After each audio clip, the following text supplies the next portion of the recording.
Hey everybody, it's John Anthony Chihawk Soltero with a super huge monumental day.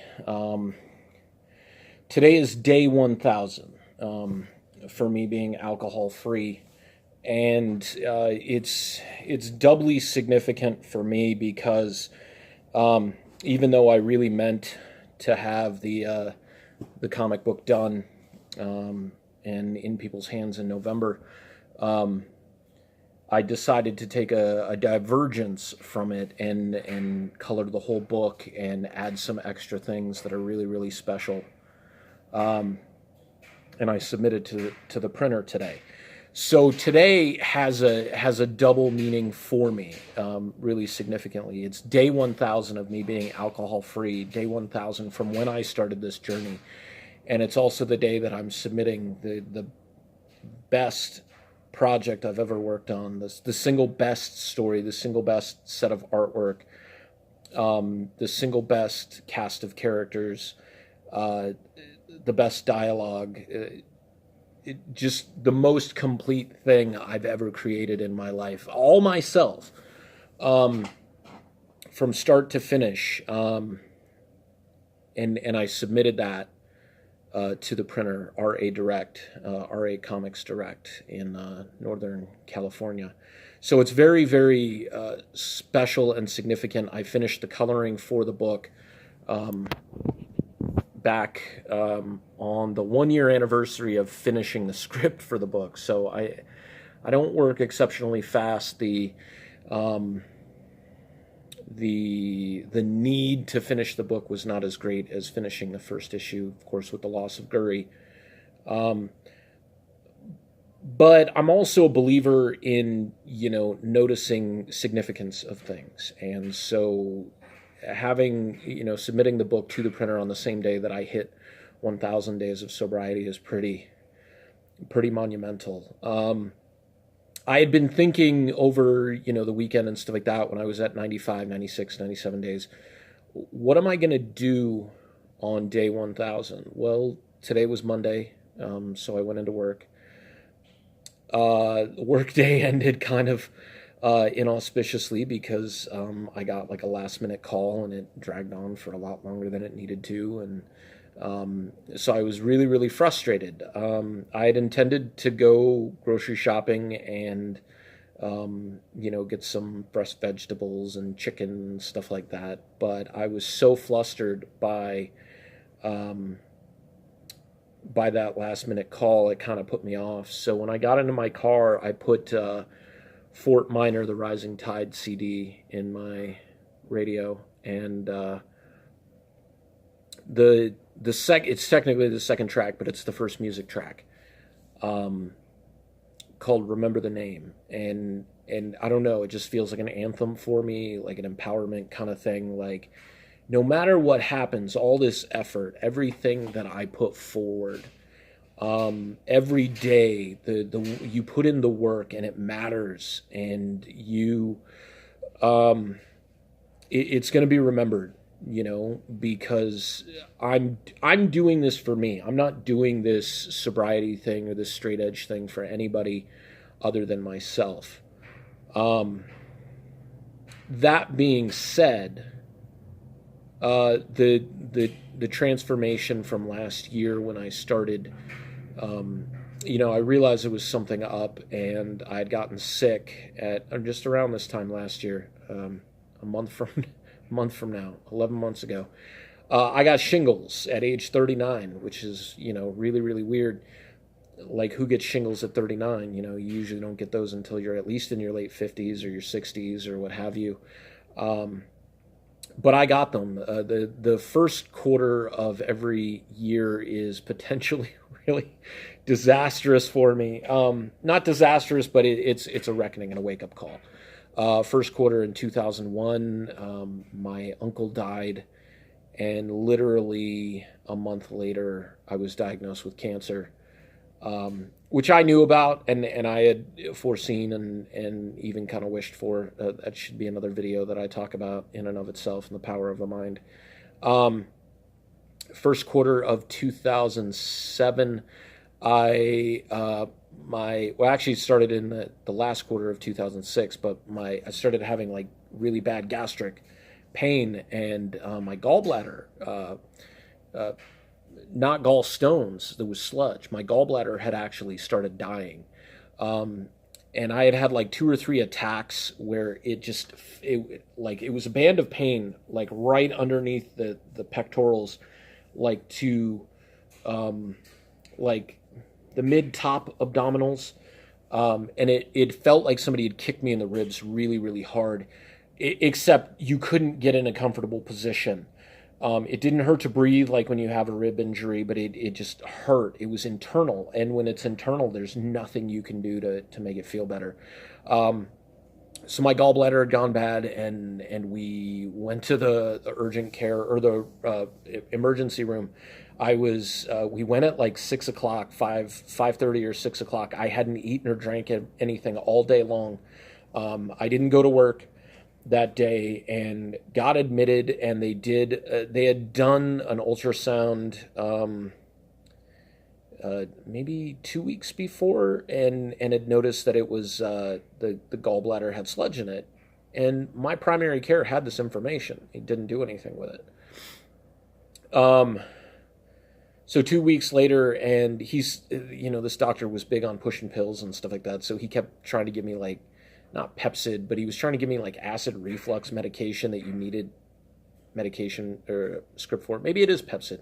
But that didn't work because that's not what it was. And so I went to the ER. They did another ultrasound, and the doctor there was just like, your gallbladder needs to come out right now.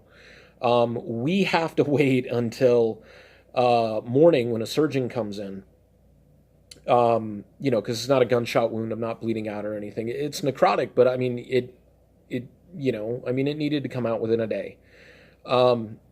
So I just remember after being admitted, and like, I had to go to the bathroom really bad, and, they hand you that little jug urinal, and my mom's sitting there with me, and I'm just like, I can't do this in front of my mom. So like, I'm just like, where's the bathroom? And it was down the hall. And I got up and I walked down the hallway, and I feel so extremely fortunate that has happened after I finished going to the bathroom. I'd gone to the bathroom, and when I stepped out of the bathroom, my mom walked me all the way down there and waited, and we were going to walk back up to the bed together.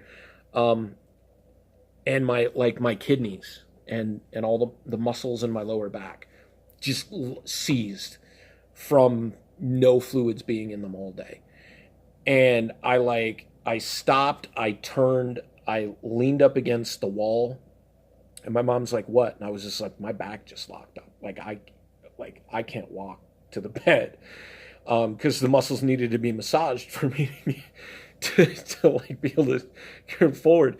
And so I start sliding down the wall, and my mom's like there to make sure I don't like fall one way or the other and like crack my head. At this point in time, I'm probably like 220, a few pounds lighter than I am now, but probably not in as good a shape.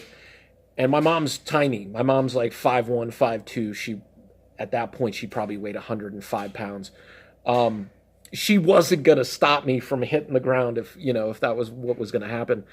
And out of the corner of my eye, I can see at the end of the hallway, there's a nurse's station.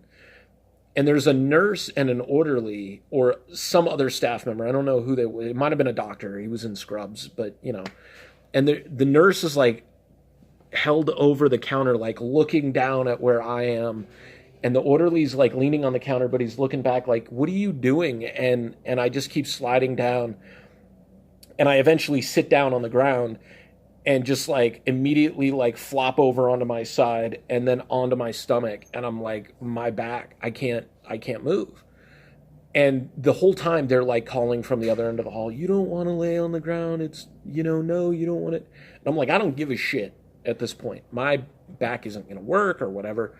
So my mom takes all 105 pounds of herself and like throws her elbows into my back and starts kneading out the knots and the cramps that are in my back.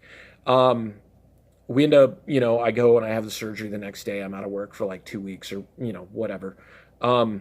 So like the first quarter of every year is kind of weird. And the first quarter of last year, I got shingles.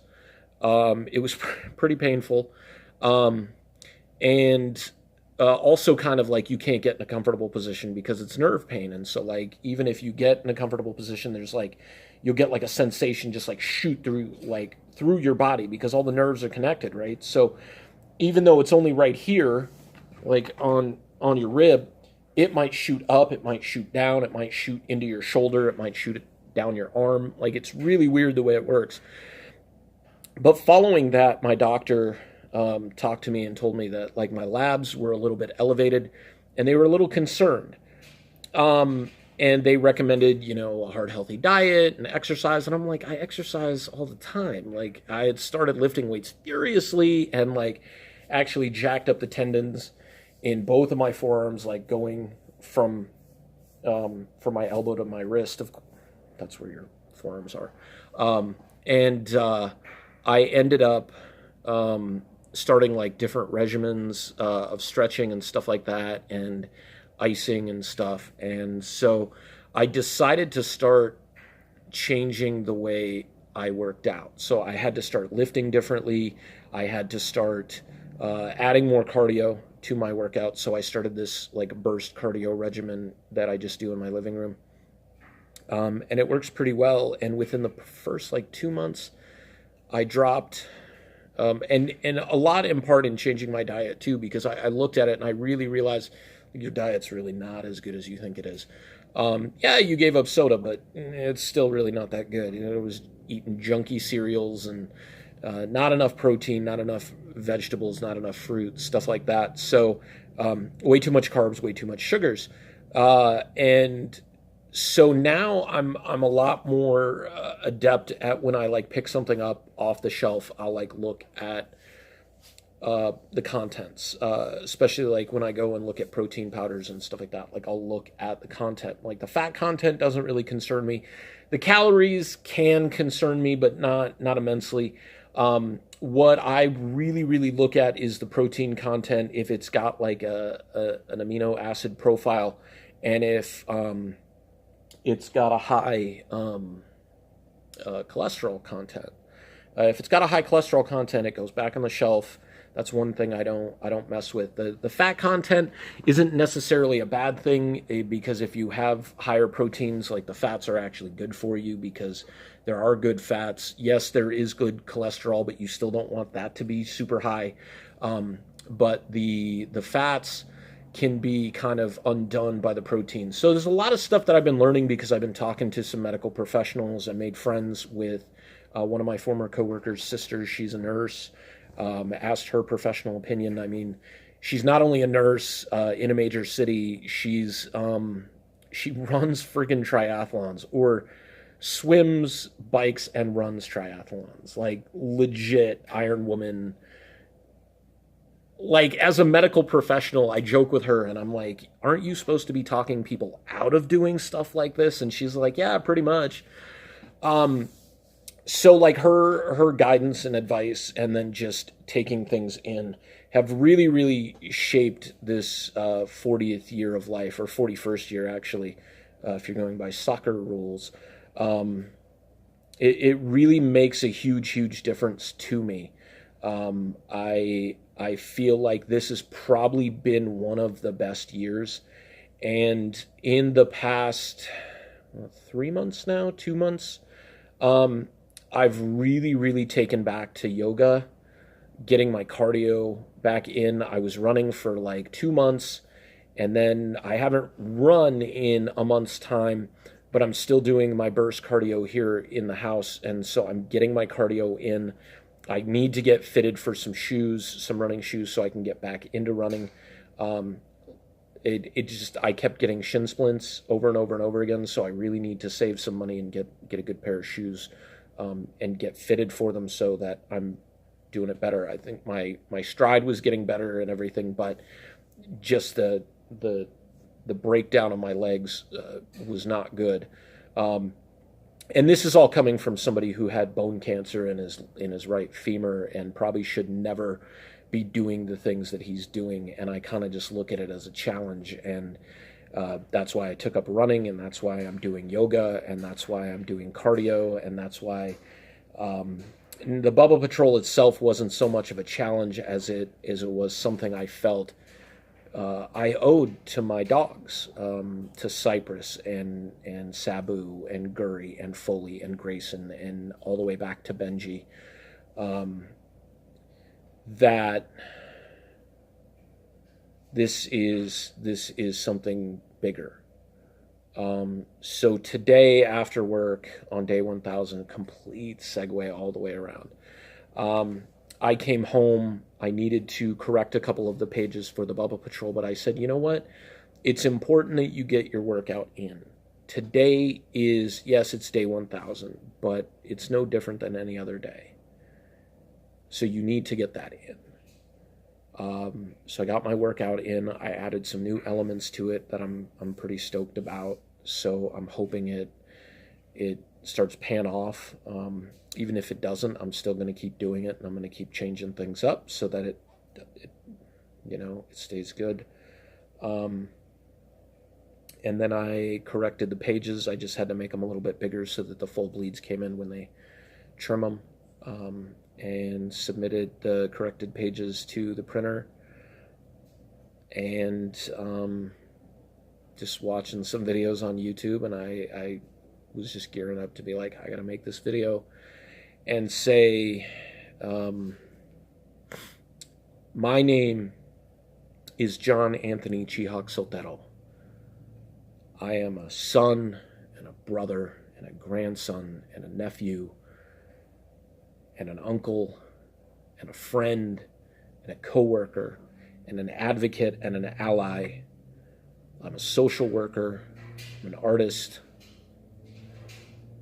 I'm a pop to my dogs. I'm on day 1000 of being sober, and it's just the beginning.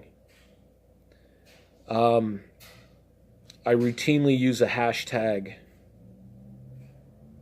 that says I'm better than you. That's going to be a whole other video, because that's a conversation about what that means and why it means so much to me. So I'm John Anthony Chihak Soltero. I don't drink. I don't smoke. I don't do drugs. And I'm 1000 days sober. Talk to you later.